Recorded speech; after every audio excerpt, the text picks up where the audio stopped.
Apakah atasan Anda menganggap Anda sebagai karyawan kucing atau anjing? Assalamualaikum warahmatullahi wabarakatuh. Teman-teman, kembali lagi bersama saya.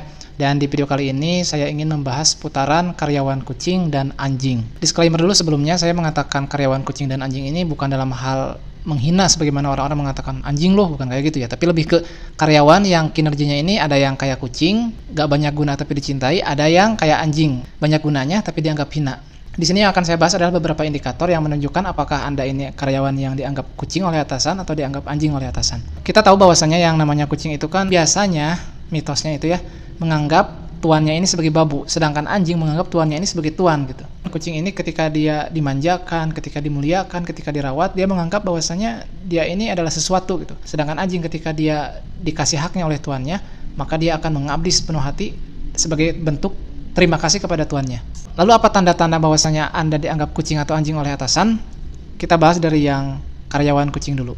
Yang pertama, biasanya kalau Anda dianggap sebagai karyawan yang kucing adalah Anda akan cenderung lebih akrab dengan atasan, kemudian atasan itu ketika akan memberikan job desk baru atau beban pekerjaan baru, dia akan cenderung meminta pertimbangan Anda. Kemudian apabila ada masukan, keluhan dan sebagainya, biasanya karyawan kucing ini meskipun kinerjanya tidak sebaik karyawan anjing, ya dia akan cenderung didengarkan. Ya simpelnya gini, ketika kerjaan Anda tidak seberapa, tapi Anda dengan atasan itu begitu akrab, usulan-usulan Anda, ide-ide Anda didengarkan, ya berarti Anda dianggap sebagai karyawan yang kucing. Artinya Anda dianggap sebagai bawahan yang sifatnya itu entertainment kayak kucing gitu. Gak usah banyak kerjalah, yang penting saya nyaman dengan kamu, saya klop dengan kamu, saya serk dengan kamu. Sedangkan jika Anda dianggap sebagai karyawan yang anjing, maka biasanya Anda itu sebagaimana anjing akan diberi pekerjaan terus-menerus sampai nggak kuat. Dan ketika Anda ada satu kebutuhan, Anda punya ide-ide, punya usulan, Anda akan cenderung tidak didengarkan.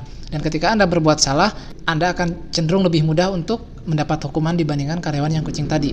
Dan tentunya perlakuan atasan kepada Anda juga tidak semanis atau sebaik atau semanja ketika atasan memperlakukan karyawan yang tipe kucing. Artinya di sini Anda adalah karyawan yang kerja keras, tapi Anda kurang dihargai, sedangkan karyawan kucing adalah mereka yang kerjanya biasa-biasa saja, bahkan mentalnya mungkin seperti halnya mental kebanyakan anak 2000, hitung-hitungan, belum apa-apa udah nanyain hak, kerja juga belum, udah nuntut hak dan sebagainya, tapi atasan tuh suka kepada Anda gitu. Ini terlepas dari rasa suka lawan jenis ya, tapi maksudnya atasan tuh kayak sayang aja kepada Anda gitu. Dan terlepas dari kedua tipe tersebut, yang lucu adalah sebetulnya atasan itu dalam hati kecilnya jauh lebih takut kehilangan karyawan yang tipe anjing dibandingkan yang tipe kucing. Karena karyawan yang tipe kucing ini banyak, sedangkan karyawan yang tipe anjing ini jarang. Kalaulah si karyawan yang tipe anjing ini minggat, pergi dan sebagainya, maka si atasan ini akan keteteran. Karena si atasan ini takut kehilangan karyawan yang tipe anjing, maka setiap ada kesempatan si karyawan yang tipe anjing ini untuk naik jabatan, naik pangkat, jenjang karir, dia akan menutupnya rapat-rapat karena dia tidak mau capek-capek lagi mencari karyawan yang semacam itu. Dengan kata lain, ya dia capek lagi ngedidik atau nyari karyawan yang mentalnya seperti mental si karyawan yang anjing tadi. Sedangkan si tipe karyawan yang kucing ini udah jelas dia nggak akan pernah maju, nggak akan naik pangkat itu, karena memang ya kerjaannya di situ-situ aja, nggak pernah ada progres, sehingga kemampuan dia untuk naik jabatan pun tidak ada. Lalu kenapa atasan tetap mempertahankan dia? Ya alasannya ya karena dia nyaman diajak ngobrol, asik dan sebagainya. Intinya ya sebagaimana kucing, manfaatnya sedikit tapi begitu dicintai gitu. Sedangkan si karyawan anjing ini manfaatnya banyak, ya dimanfaatkan gitu, meskipun perlakuannya dihinakan. Karyawan yang kucing hidupnya nyaman-nyaman aja, sedangkan karyawan yang anjing selama bertahun-tahun dia akan hidupnya tersiksa gitu, karena dia dikasih kerjaan yang begitu berat, tapi secara pendapatan, insentif dan sebagainya ya sama aja, nggak ada bedanya sama sekali gitu. Nah, saya menyimpulkan bahwasanya adanya karyawan yang anjing dan kucing ini lahir dari cara kepemimpinan atasan yang kecerdasan emosionalnya rendah, atau dengan kata lain kalau kita sebut secara bahasa kasar adalah atasan yang bodoh.